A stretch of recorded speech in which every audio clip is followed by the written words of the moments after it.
Welcome to Ask Alex, the show where you ask the questions and I give you the answers. Now, on to it with the first question. Matilda Gothica asks, which female comic character would you marry?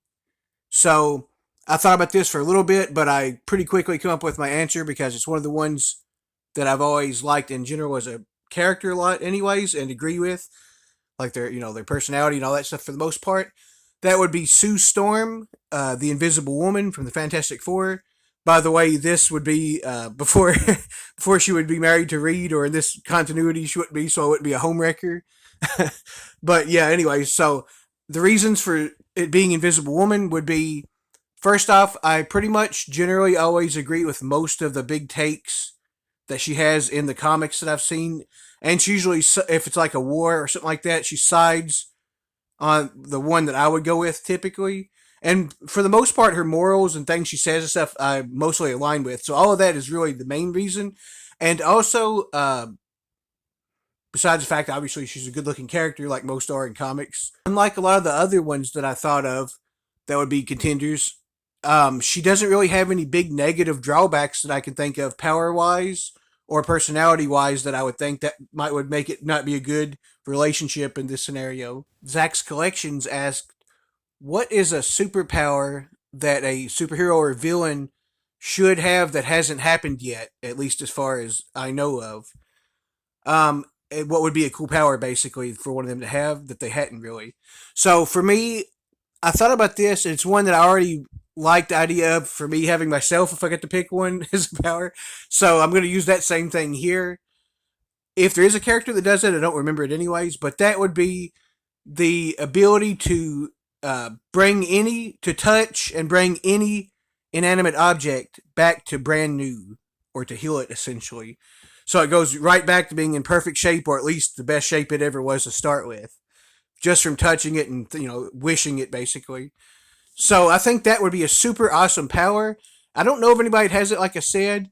And the thing is, some of the things you could do with it, well, for one, for all of us that likes comic books and trading cards and stuff like that, you can buy an old raggedy one that's super bad damage and then just heal it back to mint condition or near mint, whatever it started in, which is of course awesome.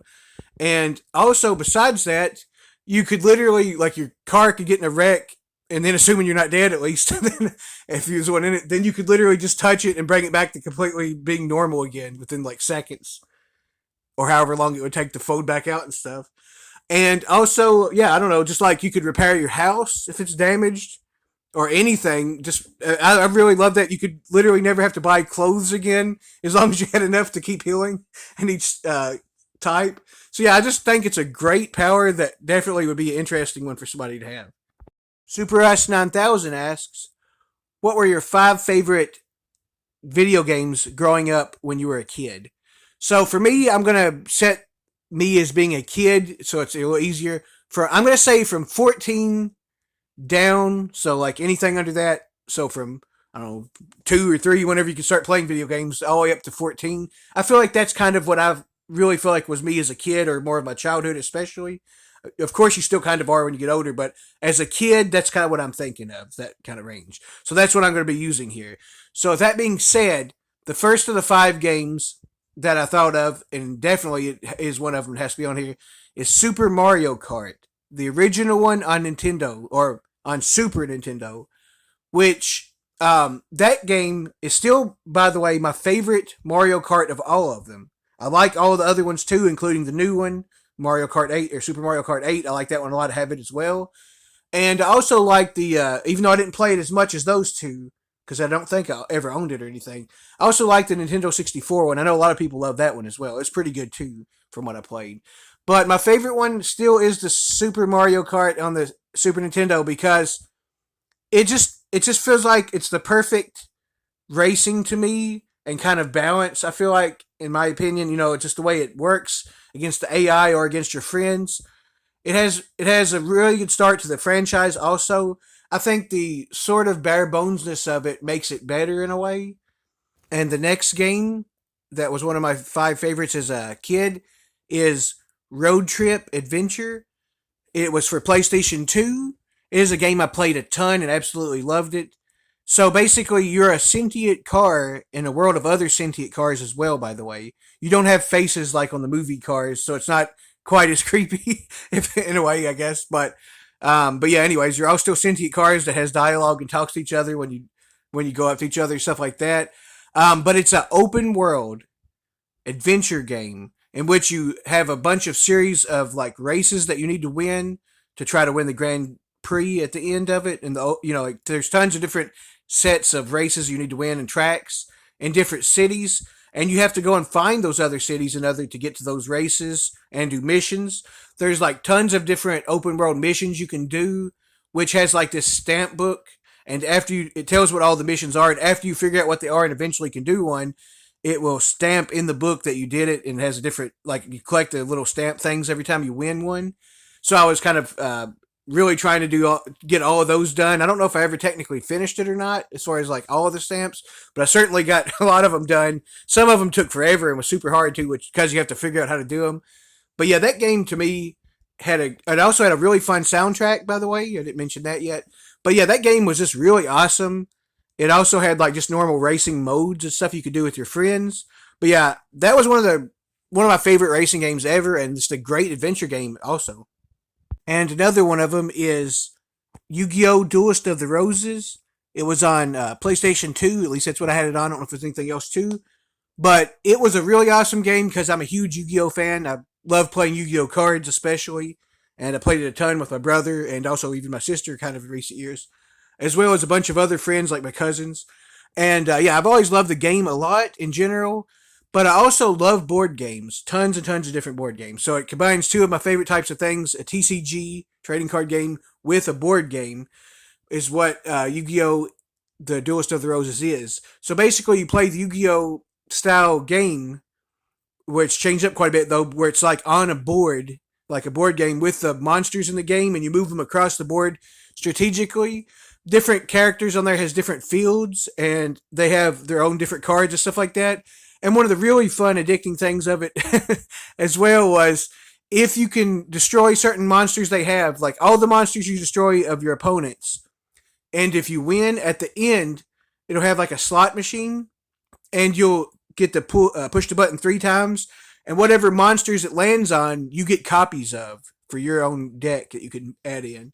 So yeah, that aspect of it was always really cool as well. You could also do some really other interesting stuff, like you could reincarnate a card, and however much it was worth, you could get like a bunch of other cards made out of it. So yeah, there's all kinds of really interesting and intriguing things in that game. It also had a really fun story mode as well. And the next game would be Pokemon Red. So the one of the games that started it all, Red and Blue, of course, for Pokemon. It started a great video game series for a reason. Everything about the game is just awesome. If you've ever liked Pokemon or you just like fun video games that's addictive, it definitely has all of that in spades. Thanks for that. But the adventures you go on, the battles you have to do, the trading, the evolving, the battling gym leaders, I've always found really fun, and trying to beat them and trying to become a Pokemon master ultimately. And yeah, just trying to just finding the Pokemon and capturing them has always been really fun to me in general. I've always loved that aspect of it. Just everything about Pokemon I've always thought was a great kind of fun world, anyways. And I think these games, especially for the time, captured that as well as you could. And I've always really liked that game a lot for that reason. And yeah, a bunch of great sequels came out of it as well. But that one is the first one I had, and I've always loved it. And for my other choice, there's a bunch of them. It's very close, but I think I'm going to go right now with Super Mario All Stars for Super Nintendo, because it had one of the best Mario games, anyways, in my opinion, which is Super Mario 3. Of course, that's where I always played it. It was on this. In it, which is a great game all by itself, anyways. And it also had Super Mario World 2, or Super Mario 2, whatever it was called technically. The one that's really weird, and you can play as Toad and the Princess Peach as well. That was a really fun and wacky kind of style game. It was different than the other ones. And it also had a couple other ones as well. But yeah, those two are really great. And that game in general was one of the games I probably played the most as a kid. My sister Ellie the Smasher asks, which Uncle Ben deserved to die most? Which I think is hilarious, by the way.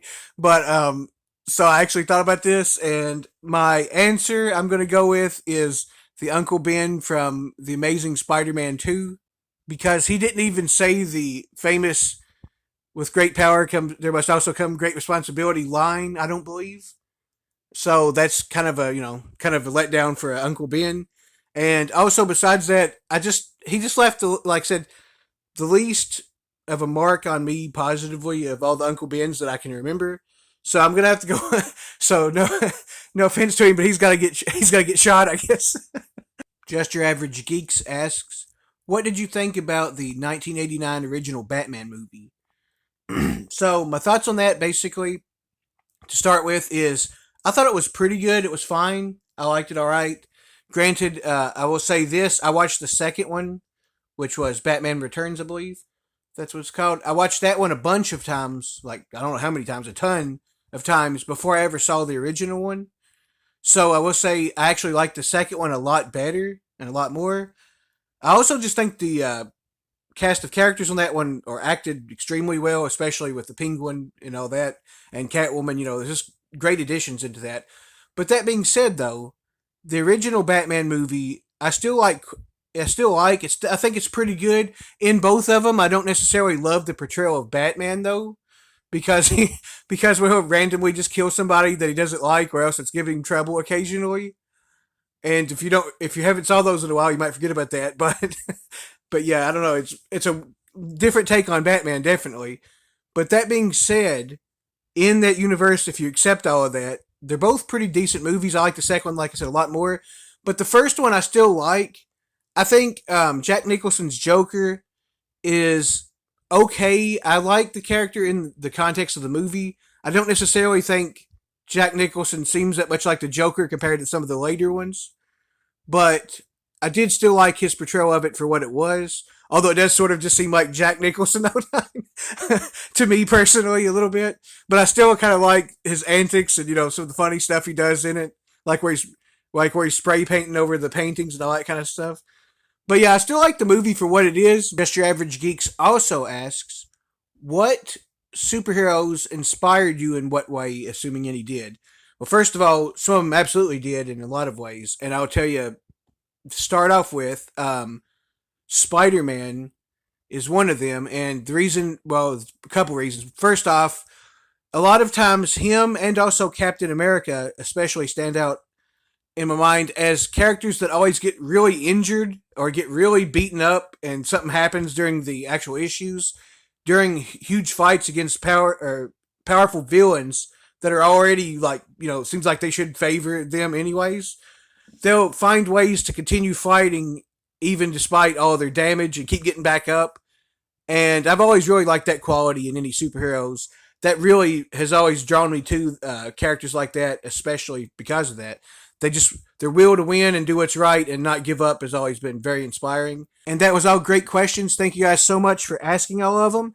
And now, any questions that you guys want to ask for next time when I do the next episode of Ask Alex, go ahead and write it in the comments. Tell me what you want to ask me, and I will answer those on the next episode.